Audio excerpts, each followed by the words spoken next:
नमस्कार दोस्तों। मैं राहुल फिर से मैं आ गया हूँ आपको बताने कि दोपहर का हमारा भोजन क्या होना चाहिए। और वीडियो जो मैं बना रहा हूँ पहली बार बना रहा हूँ, तो हो सकता है मैं कोई कई बातें बार बार बोल दूँ या रिपीटेड बोल दूँ, आपको थोड़ा अजीब लगे। पहली बार वीडियो है मेरा, क्योंकि मैं सोचिए आप 25 साल बाद मैंने अपना परमानेंटली क्योर कर लिया अस्थमा। तो पहली बार मेरा फर्स्ट टाइम वीडियो है, तो कुछ गलती हो तो आप उसके लिए क्षमा करें मुझे। चलिए मैं बताता हूँ कि हमारा दोपहर का भोजन क्या होना चाहिए। दोपहर का भोजन आपका जब कब होना चाहिए उसका समय बता दूँ। जब सूर्य एकदम ऊपर रहता हो धूरी पे, अपनी सूर्य अगर अपनी धुरी पे है तभी आपको भोजन लेना है। तो धुरी का समय है 11:49 से 12:49 का समय। या अलग अलग जगह वो समय अलग अलग हो सकता है। अगर आप भारत के किसी कोने में रह रहे हैं तो वो अलग हो सकता है, क्योंकि आप देखेंगे तो बिहार या यूपी तरफ सूरज जल्दी उगता है, एमपी तरफ बाद में, या गुजरात तरफ जो सूर्य उगने का टाइम है वो अलग होगा। तो जो धुरी है वो अलग अलग हो सकती है। तो जब सूर्य अपनी धुरी पर हो तभी आपको भोजन करना है। तो मध्य प्रदेश का तो यही है कि 11:49 से 12:49, या 1 बजे तक भी आप कर सकते हैं। 1 बजे भी खा लें तो कोई दिक्कत नहीं। तो दोपहर के भोजन में मोटे आटे की रोटी होनी चाहिए। आप कढ़ी बना सकते हैं। कढ़ी आप बेसन की नहीं बनाएं। बेसन का मैं आपको काफ़ी चीज़, देखिए चीज़ें बहुत हैं बताने के लिए, तो बहुत सारे पार्ट्स बनेंगे इस वीडियो के। बेसन की कढ़ी मैं इसलिए मना कर रहा हूँ क्योंकि बेसन जो है वो प्रोटीन है। प्रोटीन के साथ आपको खट्टा या मीठा बिल्कुल नहीं लेना है। एक किताब आती है fit for life, Darwin and Mary writer है उनके, और 35 डॉक्टरों की टीम है, वो पढ़ें आप। फिट फॉर लाइफ में क्या सब बताया कि क्या खाना है और कब खाना है। तो उसी से मैंने लिया है ये, कि किसी भी चीज़ चाहे वो बेसन हो, जिस भी चीज़ में प्रोटीन है उसके साथ आप खट्टा या मीठा बिल्कुल मत लें, नुकसान करेगा, पॉइजन का काम करेगा, स्लो पॉइजन का काम करेगा वो। जैसे दाल चावल का मना किया है कि दाल चावल अगर आपने एक साथ ले लिया तो धीरे धीरे आपके लीवर को कमज़ोर करता जाएगा। 90% तो बीमारियां लीवर ही ठीक कर देता है, लेकिन आजकल सबके जो लीवर है वो 90% सोए हुए हैं, मतलब एक्टिव नहीं है, 10% ही एक्टिव है। तो चलिए दोपहर का भोजन हमारा कैसा हो मैं बता रहा हूँ, वही खाना है। और मोटे आटे की आपकी रोटी हो, पतली मूंग की दाल घी में छुकी हुई, या कच्ची घानी के तेल में छुकी हुई। कच्ची घानी का तेल आप ले सकते हैं कहीं से भी। आप सबसे बढ़िया तो आप देखें कि तेल जहाँ से कच्ची घानी का निकल रहा है वो निकाल कैसे रहे हैं। बिल्कुल भी रिफाइंड नहीं होना चाहिए। कच्ची घानी का तेल निकलता है, कई मिलों में निकलता है, या हम उपलब्ध भी करवा देंगे अगर आपको चाहिए तो। इंदौर में भी निकलता है कच्ची घानी का, सूरजमुखी का। और उसमें कोई भी रिफाइनिंग नहीं होती, क्योंकि रिफाइनिंग से या केमिकल से जो साफ़ करते हैं उसी से ही उसमें जो केमिकल के ट्रेसेस आ जाते हैं, तो वही उसी से आपको लंग्स में कार्बन जमता है। तो कच्ची घानी आपको आसपास से मिले, तिल का मिले तिल का ले सकते हैं आप, सरसों का ले सकते हैं। सरसों का क्या आप गर्मी में नहीं खा सकते, क्योंकि गर्मी में गर्म करता है सरसों। तो आप ठंड में ले लें सरसों का तेल, गर्मी में आप तिल का तेल ले लें, नारियल का तेल मिले वो ले लें। आपके आसपास जो तेल मिल रहा है ना वो लें, सबसे बढ़िया जो आपके आसपास, शहर के आसपास जो तेल निकल रहा है वो लें। शहर के आसपास जो जलवायु के हिसाब से जो उग रहा है उसका जो तेल निकलता है वो लें तो ज़्यादा अच्छा। जैसे साउथ में है तो आप नारियल का तेल ले सकते हैं, और अगर आप मध्य प्रदेश में है तो सूरजमुखी का ले सकते हैं। और ठंडे इलाके में रहते हैं आप 12 महीने, तो आप सरसों का तेल लेंगे तो कोई दिक्कत नहीं, मस्टर्ड ऑयल लेंगे तो कोई प्रॉब्लम नहीं। गर्मी में गर्मी करता है मस्टर्ड ऑयल। अच्छा, कच्ची घानी के तेल की खासियत मैं बता दूं कि उसमें आपको तलना नहीं है। तलेंगे तो वो झाग छोड़ेगा, और उसका जो स्मोक टेम्परेचर है वो काफ़ी कम है, तो जल्दी धुआं छोड़ेगा, क्योंकि उसमें मॉइस्चर ज़्यादा होता है, वो तत्व ज़्यादा होते हैं। केमिकल से फिल्टर करने पे, रिफाइनिंग करने पे वो तत्व नष्ट हो जाते हैं। उसी से तभी आपको कोई तेल खाने से फ़ायदा नहीं होता।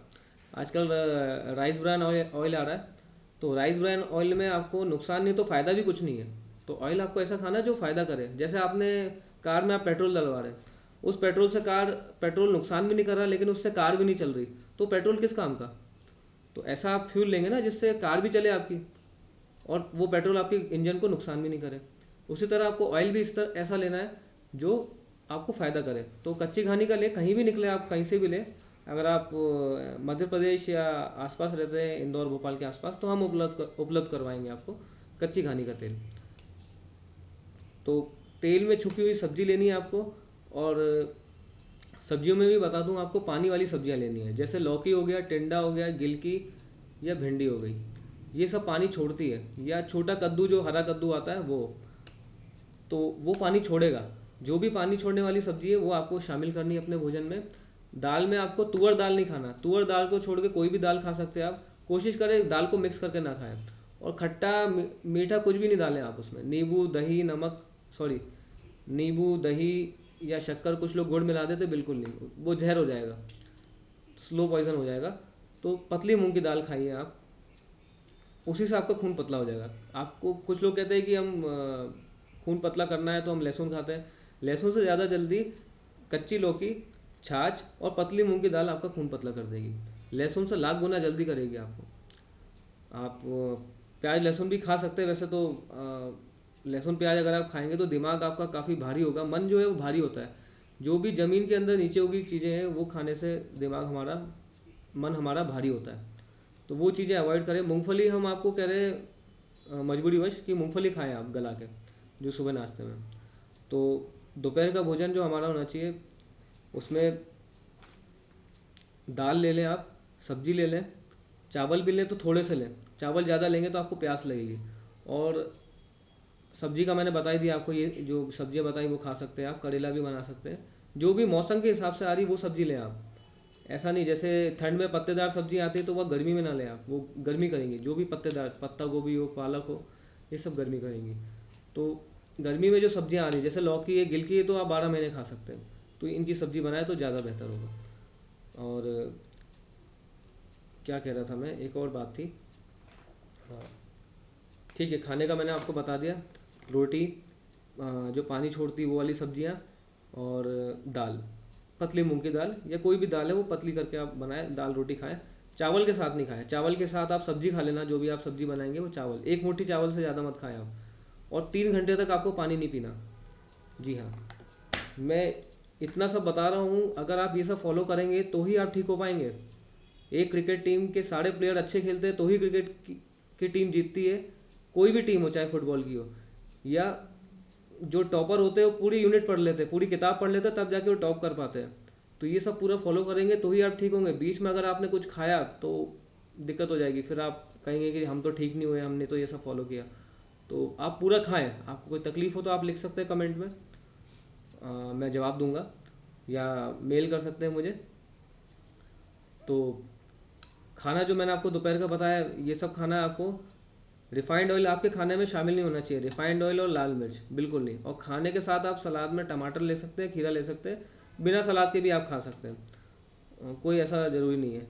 और फल ना लें आप खाने के आगे या पीछे। फल आपको जो लेना है, सुबह मैंने आपको बता दिया नाश्ता उसी में। तो फल बिल्कुल मत लें आप खाने के साथ। और 3 घंटे तक पानी मत पिए, क्योंकि 3 घंटे तक हमारे, अगर हम अन्न खाते हैं, अन्न जैसे रोटी या चावल, तो 3 घंटे तक वो हमारे पेट में रहता है और 3 घंटे बाद भी वो हाथों में जाता है। इस बीच में अगर आपने पानी डाल दिया तो जो उसमें अग्नि पैदा हो रही है, जो पचने की प्रोसेस है वो पूरी ख़राब हो जाती है, फिर वो सड़ता है। उसी वजह से हमारी सारी बीमारियाँ होती है। एक्चुअली होती बीमारी उसी से है, लेकिन जो ऑर्गन हमारे कमज़ोर है, पेनक्रियास कमज़ोर है या लीवर कमज़ोर है या किडनी कमज़ोर हो, उस पर असर होता है। तो किसी की किडनी खराब हो जाएगी, किसी का लीवर खराब हो जाएगा, किसी के लंग्स खराब हो जाएंगे। जो चीज़ कमज़ोर है वो, जैसे एक शेर शिकार करता है जानवरों का, तो झुंड में जो कमज़ोर हो, जो ज़्यादा दौड़ नहीं सकता, उसी को पकड़ेगा, उसका शिकार करेगा। ऐसी जो हमें बीमारियां पैदा हो रही हैं, तो जो चीज़ हमारी अंग कमज़ोर हो सबसे पहले उस पर फ़र्क पड़ेगा। तो दोपहर का जो खाना मैंने बता दिया, 3 घंटे तक आपको नहीं पीना है। दोपहर के खाने के साथ आप छाछ लें। छाछ आप नाश्ते के साथ ले सकते हैं, दोपहर खाने के साथ ले सकते हैं। आप ठंडे इलाके में रहते हैं जम्मू कश्मीर में, तो आप छाछ को तड़का लगा के लें। राई राई और हींग का आप बघार लगा लें। तेल में लगा सकते हैं, नहीं तो घी में लगाएं तो और अच्छा स्वाद आएगा। वो आप छाछ में मिला लें, उसको तड़का लगा के वो लें। तो उससे क्या, छाछ की तासीर बदल जाएगी। आप ठंडे इलाके में रहे तो वही वही छाछ आपको ठंडी नहीं करेगी, वो गर्म, उसकी तासीर बदल दी, वो गर्म हो गई छाछ। और गर्म जैसे इलाके में रहे तो आप सादी छाछ लें, मत लगाए तड़का। और जैसे ही वहाँ ठंड आती, ठंड नवंबर दिसंबर जनवरी में जो ठंड आती, उस समय आप तड़का लगा के छाछ ले सकते हैं। तो दोपहर के खाने के साथ छाछ लें, आप नाश्ते के साथ छाछ लें। और शाम का जो भोजन है, आप कोशिश करें धीरे धीरे शाम का भोजन आप चेंज करें। अगर आप 10 बजे खाते हैं तो उसको 9 बजे, 8 बजे, 7 बजे तक लेके आए, यही जो दोपहर में बताया वो आप ले सकते हैं। धीरे धीरे आप इसको छोड़ें। और फिर आप ये करें कि शाम को आप फिर फल लें, क्षार। एक्चुअली हमारी बॉडी को 85% जो है वो बेस चाहिए, क्षार वाले जो चीज़ें हैं वो जो फलों में होती है, और 15% ही हमको एसिडिक चाहिए जो हम दोपहर का जो खाना खा रहे हैं। तो शाम को अगर आपको स्नैक्स खाने का मन कर रहा है तो मखाने सेक कर ले लें आप, घी में सेक लें उसे नमक डाल के, या मूंगफली सेक लें आप, वो ले सकते हैं। मूंगफली भी ज़्यादा नहीं खानी क्योंकि भूख नहीं लगने देगी, ज़्यादा मूंगफली खाई तो आपको भूख जो है आपकी कम लगेगी आपको भूख। तो कोशिश करें 6 बजे से पहले खा लें, धीरे धीरे लाएं उसको, 10 बजे, 9 बजे, 8 बजे, 6 बजे, और 6 बजे से पहले आप खाएं अगर आपको भूख लग रही है। वैसे तो कोशिश करें आप 3 बजे के बाद कुछ नहीं खाएं, 3 बजे के बाद आप अपनी बॉडी में नमक या खट्टा बिल्कुल नहीं डालें। ये आगे है, जैसा आप ठीक होने लगे तो कोशिश करें 3 बजे के बाद। खट्टे में आपकी छाछ भी आ गई, छाछ नहीं लेना आपको, और नमक नहीं ले क्योंकि नमक एसिडिक होता है। नमक आपको लेना है सेंधा या काला नमक। आप नमक बदल दें, नमक सभी रिफाइंड है बाजार के जितने भी पैकेट वाले, सेंधा नमक ले, थोड़ा महंगा आएगा, लेकिन आप सोचिए इतने आप परेशान हो रहे हैं, लेकिन उससे तो अच्छा है कि आप अच्छा खाना खाएं। सेंधा नमक सबको मालूम है अच्छा होता है, काफ़ी पोषकता होती है। और भारत जैसे देश के बाहर, जैसे फ्रांस, यूरोप या अमेरिका है, सब जगह सेंधा नमक खाते हैं, सेंधा नमक या काला नमक खाते हैं। वहाँ कोई भी समुद्री नमक नहीं खाता, तो हम क्यों खा रहे हैं आयोडाइज साल्ट? कोई घेंगा वेंगा नहीं होता, मतलब अगर आप आयोडाइज साल्ट नहीं खाएंगे। घेंगा 1 लाख में से एक व्यक्ति को होता है, वो भी जो पहाड़ी इलाकों में रहते हैं। आप पता कर सकते हैं, राजीव दीक्षित ने भी लेक्चर दिया उस पर, तो वो सुन सकते हैं आप, कि आयोडीन साल्ट का लेक्चर है, वो काफ़ी नुकसान करता है आयोडाइज साल्ट। तो सेंधा नमक लें आप। तेल मैंने बता दिया, रिफाइंड ऑयल की जगह आपको कच्ची घानी का तेल लेना है, या घी में बनाएं आप। घी आप कहीं से देसी आपको आसपास से मिल रहा है तो वो लें, नहीं तो पतंजलि का भी ले सकते हैं, बाकी घी से तो अच्छा है पतंजलि का। और अगर आपको देसी घी सामने बना बनाया मिले तो बेहतर होगा, सबसे अच्छा होगा। पाथ मेड़ा का भी घी आता है, वो भी काफ़ी प्योर है, लेकिन असली घी हमेशा आपको महंगा मिलेगा, 700 से 800 रुपये लीटर मिलेगा असली घी, अगर आपके सामने निकला हुआ है तो। और पथमेड़ा से भी आप घी ले सकते हैं, राजस्थान के तो आपको वहाँ से मिल जाएगा। तो खाने का मैंने आपको नियम बता दिए है। नाश्ता आपको 3 घंटे 4 घंटे के भीतर करना है सूरज उगने के। खाना आपको 1 बजे तक खा लें आप, जब सूर्य अपनी धुरी पे रहता है। और शाम का भोजन आप हल्का लें। हल्का मतलब ये नहीं कि एक पूड़ी या एक पराठा, तला हुआ बिल्कुल मत लें। तला हुआ, एक तो जिस भी चीज़ को आप तलते हैं तो ऑक्सीडाइज हो जाता है, किसी भी चीज़ को आप तलेंगे तो ऑक्सीडाइज हो जाता है, उसमें कोई तत्व ही नहीं बचे, तो फ़ायदा क्या करेगा आपको? कोई भी पूड़ी भजी आपको फ़ायदा नहीं करेगा, कोई समोसा नहीं। जो मैं बता रहा हूँ अभी, जो जो चीज़ बता रहा हूँ वही खाना आपको। बिल्कुल भी अगर आपने एक बार भी बाहर का खाया तो दिक्कत नहीं। आप 5 दिन करो, 5 दिन में आपको फ़र्क नहीं पड़े तो आप खाओ दूसरी चीज़ें।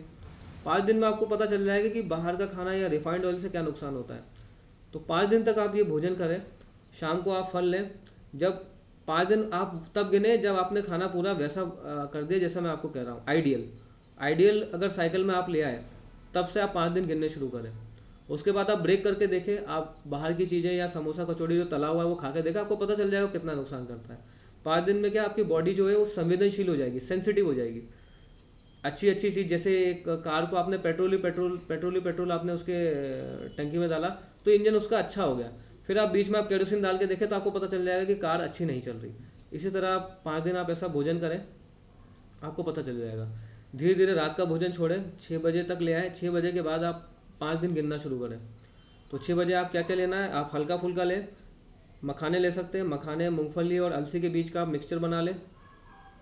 या आपको कहीं से, जैसे सूर्यमुखी की खली भी मिलती है कहीं पे प्योर, हम लोग भी प्रोवाइड करते हैं सूर्यमुखी की खली, वो खली भी में भी आप मिक्सचर बना सकते हैं, वो भी ले सकते हैं। आप लड्डू भी बना सकते हैं गुड़ मिला के, वो भी ले सकते हैं।